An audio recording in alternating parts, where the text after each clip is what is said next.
আসসালামু আলাইকুম, শুভেচ্ছা, স্বাগতম। আমি সাদিয়া আফরিন। আজ আমাদের মূল আলোচ্য বিষয় বায়োলজি ফার্স্ট পেপার, অণুজীব বা মাইক্রো অর্গানিজম।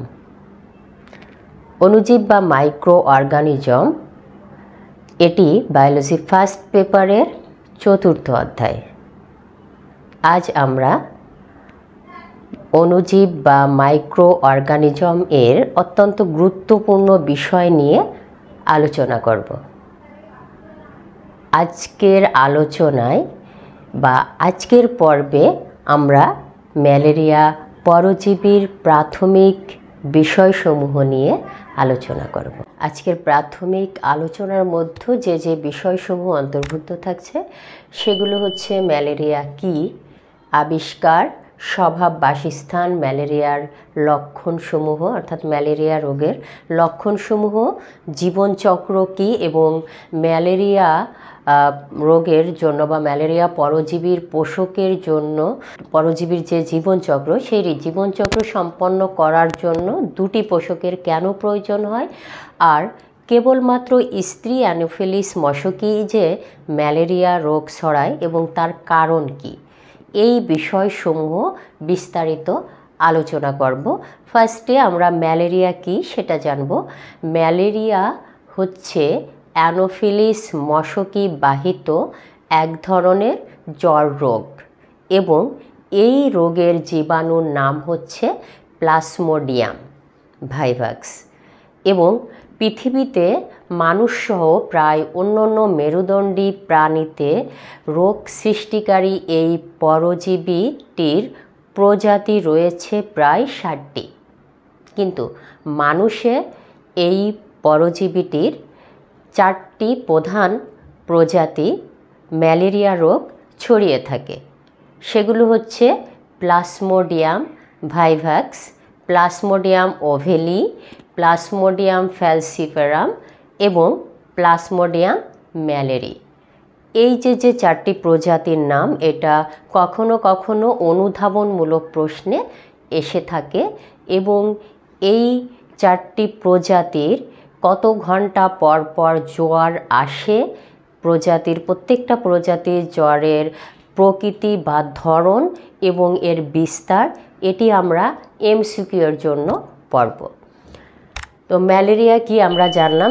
ম্যালেরিয়া হচ্ছে এক ধরনের অ্যানোফিলিস মশকি বাহিত জ্বর রোগ এবং যে রোগের জীবাণুর নাম হচ্ছে প্লাসমোডিয়াম এবং এই প্লাসমোডিয়াম প্রজাতিটি যেটি আমাদের দেশে রোগ ছড়িয়ে থাকে সেটির নাম হচ্ছে প্লাসমোডিয়াম ভাইভাক্স এবং এটি মূলত যে প্রোটিস্টা রাজ্যের এপিকমপ্লেক্সা পর্বের একটি প্রজাতি।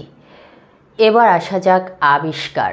ম্যালেরিয়া পরজীবী আবিষ্কার কে করেছেন বা ম্যালেরিয়া রোগ যে একটা জ্বর রোগ, এটা 2জন বিজ্ঞানী, তারা মূলত ডাক্তার ছিলেন এবং এই ডাক্তার আলফোসে ল্যাভেরান, তিনিও সেনাবাহিনীর একজন ডক্টর ছিলেন এবং তিনি প্রথম ম্যালেরিয়া পরজীবীটি যে মানুষের লোহিত রক্তকণিকায় রয়েছে, এই লোহিত রক্তকণিকায় ম্যালেরিয়া পরজীবীর উপস্থিতি তিনি প্রথম আবিষ্কার করেন এবং পরবর্তীতে বিজ্ঞানী এবং তিনিও একজন সেনাবাহিনীর ডক্টর এবং এই ডক্টর ডোনাল্ড রস সর্বপ্রথম মশকি দ্বারা এই পরজীবীটা মানুষের দেহে বিস্তার লাভ করে সেটি আবিষ্কার করেন এবং তার এই যুগান্তকারী আবিষ্কারের জন্য তিনি 1902 সালে নোবেল পুরস্কার পান। তো আমরা আবিষ্কার জানলাম, এটা আমরা এমসিকিউ এর জন্য পড়ব। দেন হচ্ছে কি স্বভাব এবং বাসস্থান। তো ম্যালেরিয়া পরজীবী এটি স্বভাব যদি আমরা বলি, এটি একটি অন্তঃকোষীয় পরজীবী, কারণ এটা দেহের অভ্যন্তরে অবস্থান করে এবং এটির বাসস্থান অন্তঃকোষীয় পরজীবী সেহেতু অবশ্যই দেহের অভ্যন্তরে বসবাস করবে এবং এটি 2টা জায়গায় তার জীবনচক্র সম্পন্ন করে থাকে। একটি হচ্ছে মশকি আর লালা গ্রন্থি, এবং কোন ধরনের মশকি সেটা অ্যানোফিলিস মশকির লালা গ্রন্থিতে, এবং অন্যটি হচ্ছে মানুষের লোহিত রক্তকণিকা এবং যকৃৎ, এই দুইটা জায়গায় তাদের বাসস্থান। সো স্বভাব এবং বাসস্থানটা আমরা এমসিকিউ এর জন্য পড়ব। ম্যালেরিয়া রোগের লক্ষণ। ম্যালেরিয়া, আমরা আগেই বলেছি যে ম্যালেরিয়া হচ্ছে এক ধরনের জ্বর রোগ, এবং এর লক্ষণসমূহের মধ্যে রয়েছে বমি বমি ভাব, ক্ষুধা-মন্দা, তারপর হচ্ছে ব্যথা, মাথা ব্যথা, খাবারে অরুচি, এগুলো হচ্ছে একদম হচ্ছে জেনারেল যে লক্ষণগুলো দেখা যায় সেগুলো। এবং এছাড়া রয়েছে হচ্ছে 48 ঘন্টা পর পর কাঁপুনি দিয়ে জ্বর আসে, এবং এর 3টা ফেজ রয়েছে এই জ্বরের। প্রথম যে অবস্থা তখন হচ্ছে শীত অনুভূত, এবং এই শীত অনুভূতির যে সময়টা সেটা মূলত 20 মিনিট থেকে 1 ঘন্টা স্থায়ী হয়। অর্থাৎ প্রথম যে অবস্থাটা হয় ম্যালেরিয়া জ্বরের, সেটা হচ্ছে প্রথমে শীত অবস্থা। শীত অবস্থার স্থায়িত্বকাল হচ্ছে 20 মিনিট থেকে 1 ঘন্টা, এবং এর পরবর্তী অবস্থা হচ্ছে উত্তাপ অবস্থা, এবং এর সময়টা একটু বেশি থাকে, সেটা হচ্ছে প্রায় 3 থেকে 4 ঘন্টা স্থায়ী হয়।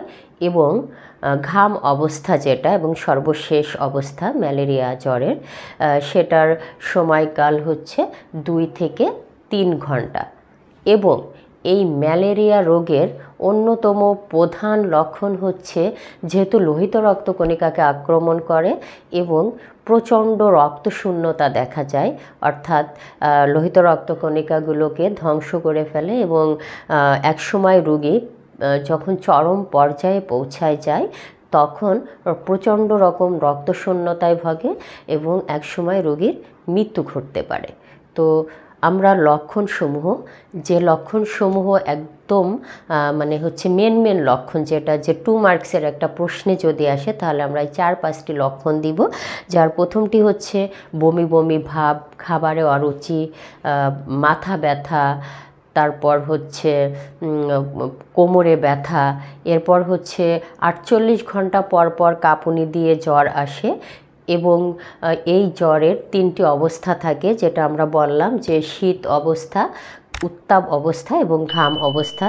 এবং লাস্ট যে পয়েন্টটি আমরা বলবো সেটি হচ্ছে এই রোগে হচ্ছে লোহিত রক্তকণিকা ধ্বংস যেহেতু হয়, এবং যেহেতু লোহিত রক্তকণিকাকে আক্রমণ করে এই পরজীবীটি, তাই লোহিত রক্তকণিকা সংখ্যা প্রচণ্ড রকম কমে যায় এবং রোগী রক্তশূন্যতায় ভোগে, অর্থাৎ অ্যানিমিয়া দেখা যায়।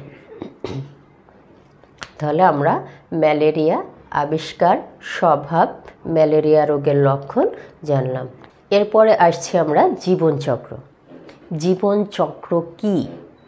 কোনো জীবের জন্ম অবস্থা থেকে শুরু করে তার বৃদ্ধি, বিকাশ, জনন, এই পর্যায়গুলো অতিক্রমের পর পুনর্জন্ম নেয়ার যে ধারাবাহিক বা চক্রাকার যে প্রক্রিয়া, সেই প্রক্রিয়াকেই বলা হয় হচ্ছে জীবনচক্র। সো ম্যালেরিয়া একটা পরজীবী, এবং এই পরজীবীর জীবনচক্র সম্পন্ন করতে 2টি পোষকের প্রয়োজন হয়। একটি হচ্ছে মশকি, সেটা হচ্ছে অ্যানোফিলিস মশকি, এবং এই অ্যানোফিলিস মশকির দেহে তার যৌন জনন সম্পন্ন হয়, এবং অ্যানোফিলিস মশকির লালা গ্রন্থিতে যৌন জনন সম্পন্ন হয়। লালা গ্রন্থি এবং হচ্ছে পৌষ্টিক নালীতে ম্যালেরিয়া পরজীবীর যৌন জনন সম্পন্ন হয়। এবং দ্বিতীয় যে পোষকটি রয়েছে সেটা হচ্ছে মাধ্যমিক পোষক, এবং এই দ্বিতীয় পোষকটি হচ্ছে মানুষ, এবং মানুষের দেহে ম্যালেরিয়া পরজীবীর অযৌন জনন বা সাইজোগনি সম্পন্ন হয়, এবং এটা হচ্ছে মানুষের দেহের অভ্যন্তরে যকৃত এবং লোহিত রক্তকণিকায় সম্পন্ন হয়। তো আমরা জীবনচক্র আসলে শুধু সংজ্ঞাটা দেব, এটা হচ্ছে একটা জ্ঞানমূলক প্রশ্ন। নেক্সট যে প্রশ্ন রয়েছে সেটা হচ্ছে ম্যালেরিয়া পরজীবীর জীবনচক্র সম্পন্ন করতে আমরা দেখলাম যে দুটি পোষকের প্রয়োজন হয়। এখন প্রশ্ন হচ্ছে ম্যালেরিয়া পরজীবীর জীবনচক্র সম্পন্ন করতে দুটি পোষকের কেন প্রয়োজন হয়? হ্যাঁ, ম্যালেরিয়া পরজীবী একটা নিম্ন শ্রেণীর জীব বা অণুজীব বলতে পারি, এবং এই অণুজীবটি তার জীবনচক্র সম্পন্ন করতে দুটি পোষক প্রয়োজন হয় বা দুটি পোষক নিয়ে থাকে। অধিকাংশ যে নিম্ন শ্রেণীর জীব আছে তাদের জীবনচক্রে যে অযৌন জনন, অযৌন উপায়ে বংশবিস্তার করতে করতে তাদের জীবনী শক্তিটা হ্রাস পেতে থাকে। তো জীবনী শক্তি পুনরুদ্ধার করার জন্য এই নিম্ন শ্রেণীর যে অণুজীব বা জীব রয়েছে তারা পুনরায় আবার যৌন জননে আবদ্ধ হয়। সো ম্যালেরিয়া ঠিক একই কাজ করে, যে অযৌন পদ্ধতিতে বংশবিস্তার করতে করতে তার জীবনী শক্তি হ্রাস পায়, এবং জীবনী শক্তি পুনরুদ্ধার করার জন্যই ম্যালেরিয়া পরজীবী পুনরায় যৌন জননে আবদ্ধ হয়। তাই ম্যালেরিয়া পরজীবীর জীবনচক্র সম্পন্ন করতে দুটি পোষকের প্রয়োজন হয়।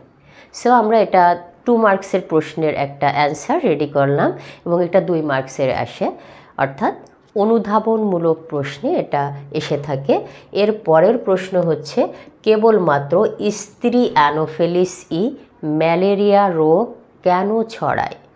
আমরা জানি যে মশা মানে হচ্ছে পুরুষ মশা এবং স্ত্রী মশা। পুরুষ মশাকে মশা এবং স্ত্রী মশাকে এখানে মশকি বলা হচ্ছে, এবং এই স্ত্রী মশকিগুলো বা স্ত্রী মশাগুলো তার ডিম্বাণুর পরিস্ফুটনের জন্য সবসময় উষ্ণ রক্তের প্রয়োজন হয়, যেটা পুরুষের প্রয়োজন হয় না। সো অ্যানোফিলিস মশা তার জীবনচক্র সম্পন্ন করতে বা তার ডিম্বাণুর পরিস্ফুটনের জন্য সে কি করে? উষ্ণ রক্ত পান করে। এজন্য পুরুষ মশা এখানে রক্ত পান করে না, কারণ তার রক্ত পান করার প্রয়োজন হয় না। সো তার ডিম্বাণু পরিস্ফুটনের প্রয়োজন হয় না। আর স্ত্রী অ্যানোফিলিস কেন রক্ত পান করে? কারণ তার ডিম্বাণু পরিস্ফুটনের জন্য। এই জন্য বলা যায় যে কেবলমাত্র স্ত্রী অ্যানোফিলিসই ম্যালেরিয়ার রোগ ছড়ায়, কারণ সে রক্ত পান করে, উষ্ণ রক্ত পান করে। তাই কি বলা হচ্ছে এখানে, যে কেবলমাত্র স্ত্রী অ্যানোফিলিসই ম্যালেরিয়া রোগ ছড়িয়ে থাকে। আজকে আমরা এতক্ষণ যে বিষয়সমূহ নিয়ে আলোচনা করলাম আমরা আর একবার মনে করে দেওয়ার চেষ্টা করি। সেগুলো হচ্ছে ম্যালেরিয়া কি, এটা জ্ঞানমূলকে আসতে পারে। তারপর হচ্ছে আবিষ্কার, এটা আমরা এমসিকিউ এর জন্য প্র্যাকটিস করব। তারপর হচ্ছে স্বভাব এবং বাসস্থান, দেন ম্যালেরিয়া রোগের লক্ষণসমূহ, তারপর হচ্ছে জীবনচক্র, ম্যালেরিয়া পরজীবীর জীবনচক্র সম্পন্ন করতে দুটি পোষকের কেন প্রয়োজন হয়, এবং কেবলমাত্র স্ত্রী অ্যানোফিলিসই ম্যালেরিয়া রোগ কেন ছড়ায়। এই বিষয়সমূহ আমরা এতক্ষণ ধরে বিস্তারিত আলোচনা করলাম। তো আলোচনার শেষ পর্বে আমরা চলে এসেছি। আজকে আমরা মূলত ম্যালেরিয়া পরজীবীর প্রাথমিক বিষয়সমূহ নিয়ে আলোচনা করলাম। আগামী পর্বে আমরা এই অণুজীবের বা ম্যালেরিয়া পরজীবীর একটি গুরুত্বপূর্ণ বিষয় ম্যালেরিয়া পরজীবীর জীবনচক্র বা life circle of malaria Parasite নিয়ে আলোচনা করব। তবে শেষ করার আগে আমি আরও কিছু কথা বলতে চাই।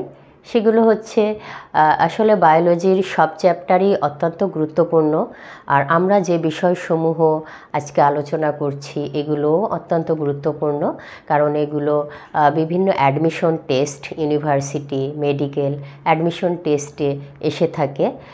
তবে অণুজীব চ্যাপ্টারের ভাইরাস, ব্যাকটেরিয়া, ম্যালেরিয়া এখান থেকে প্রত্যেকবারই প্রশ্ন হয়ে থাকে। অন্য সব চ্যাপ্টারই অত্যন্ত গুরুত্বপূর্ণ। তো আজ এই পর্যন্তই, ধন্যবাদ।